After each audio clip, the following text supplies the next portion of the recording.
straight out of quantum computing is straight out of the pit of hell.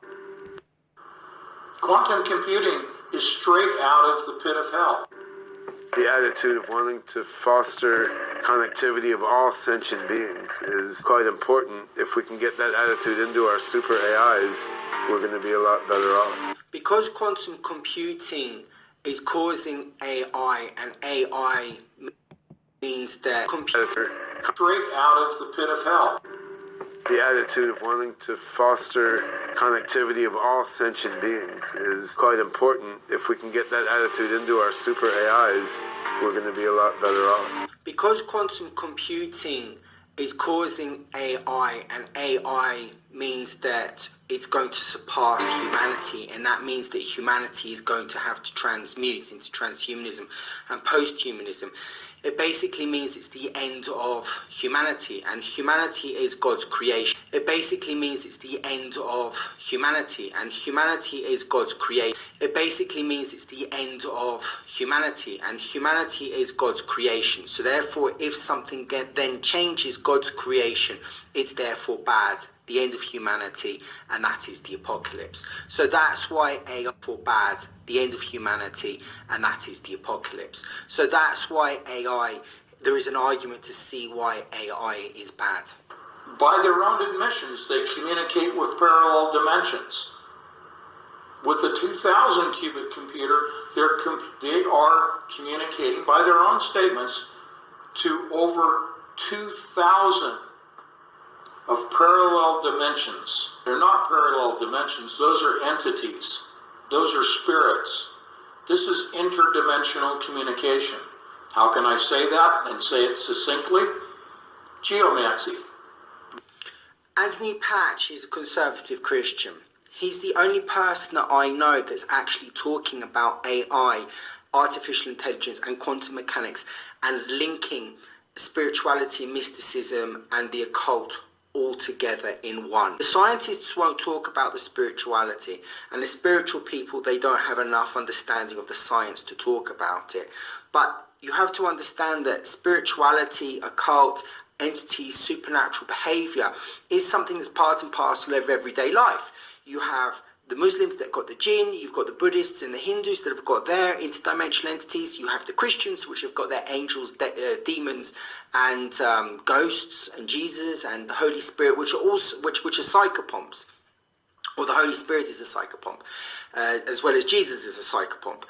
So we're all aware that these things happen, but nobody wants to talk about them. Scientists generally believe that consciousness comes from the brain. The brain is some sort of computer. There is no soul inside, and the brain is composed of various different types of algorithms.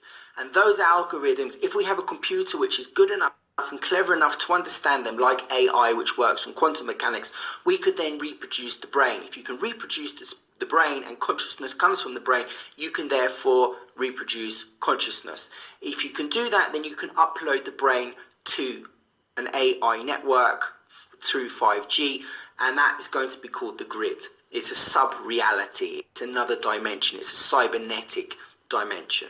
This could be interpreted as nihilistic because they don't believe in the soul as such. If you believe you have the spirit and you have the soul, and these two get very confused, they get interlinked because our language in English doesn't really deal with metaphysics. If you want a language that deals with metaphysics, go and speak Hindi. Our language deals with commerce and business. So the language of English doesn't really separate these two, and there's a lot of problems in differentiations between them. If you wanted to have a very basic idea, the soul could be the part of God, and then the soul is the interface between God and this reality, and that is our personality, if you like, at a very basic level. The spirit, according to science, doesn't exist, or the spirit and the soul are the same thing, but that spirit soul has nothing to do with God. It's just the interface between us and reality. And if you can hack that and copy it, you can then upload that to a computer, which means you have immortality. For some people thinking that the soul or spirit, some sort of piece of divinity from God does not exist, that could be seen as nihilism. Nihilism is the absence of God. So you're actually saying that I am not God, I am just algorithms.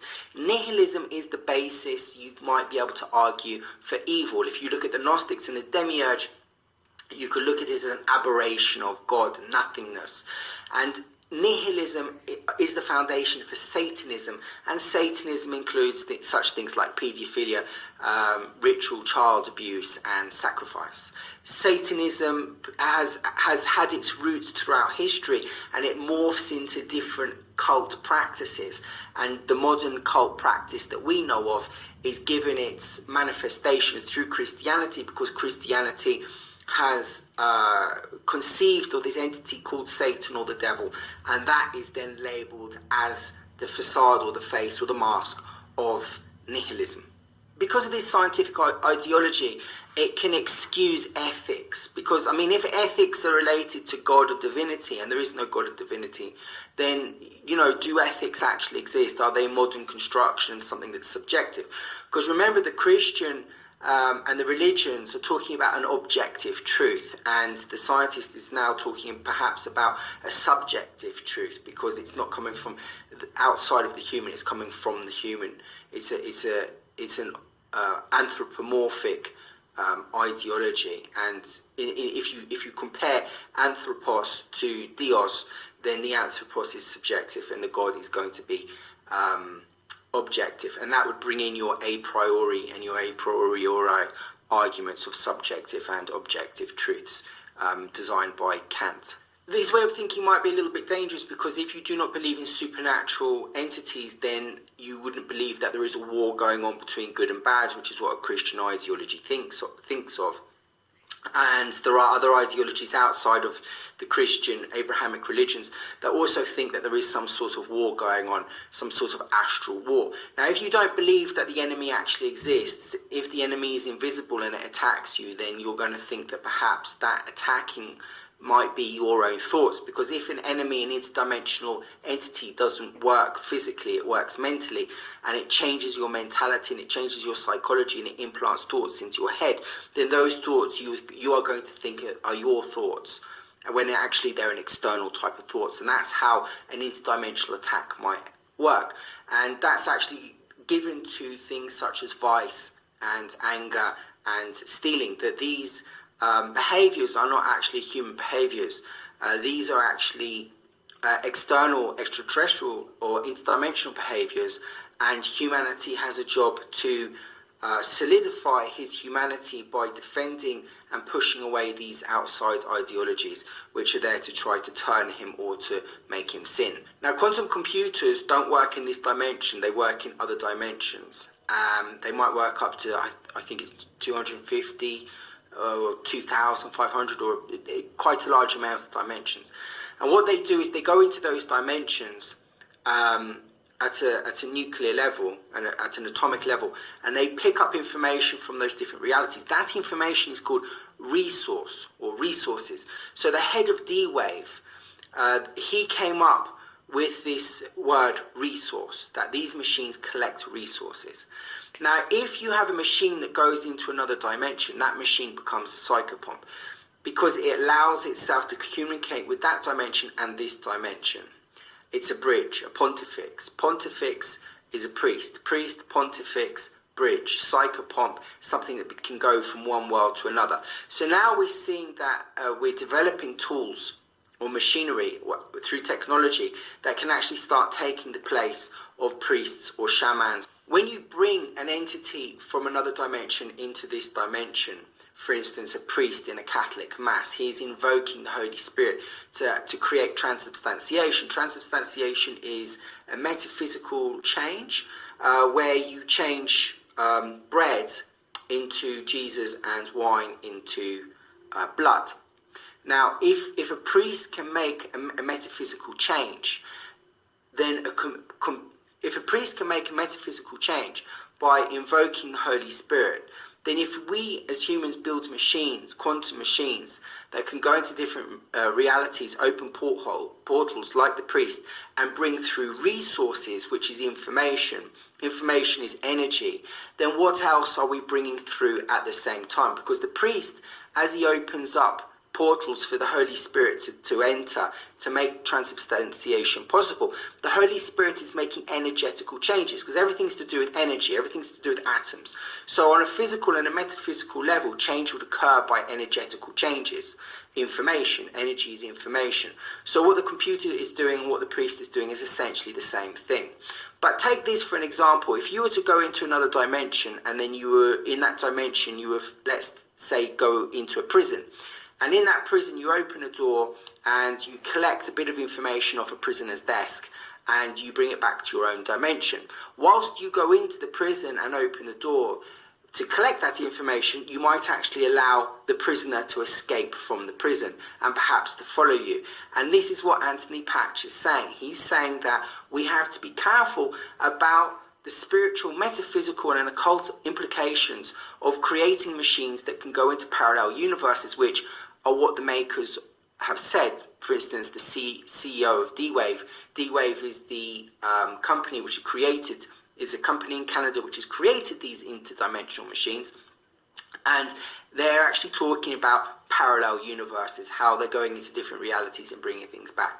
So no one else is talking about this. The scientists don't want to talk about it because they don't want to be rebuked by their own peers and made to look stupid.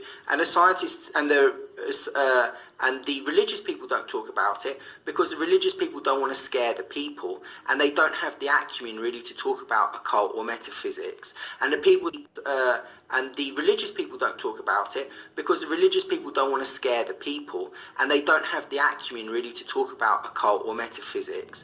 And the people don't really want to hear about it because they get scared, and the priest doesn't want to lose the people at mass. So you get, and the other people don't believe in what's going on is happening. So you get a void of people having this discussion.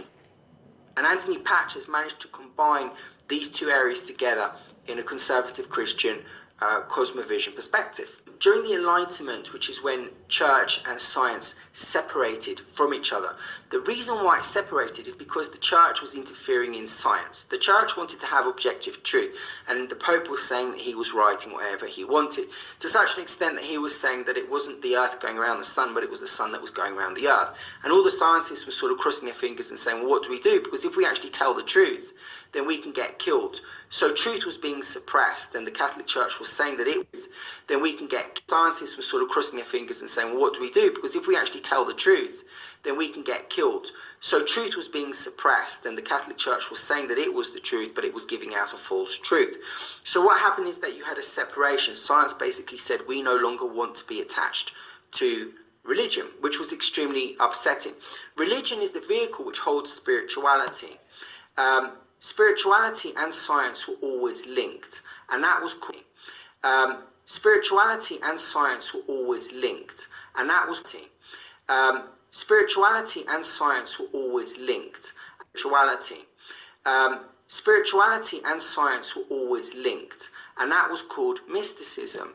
Now, the early scientists were alchemists, and the alchemy was when you took spirituality and you took science and you tried to combine it together. Alchemy is the grandfather, the basis and the foundation of modern science. But modern science doesn't want anyone to know that because it doesn't want to have mysticism and occultism in its purified, rational thought system.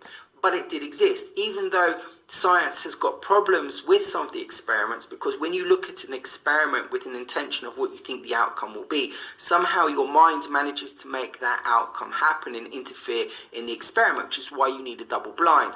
The other problem is with quantum physics is that when you're trying to measure waves or particles, when you measure light behaves like a wave and a particle at the same time. Depending on how you observe the light, your consciousness seems, or the experiment seems, to have a connection that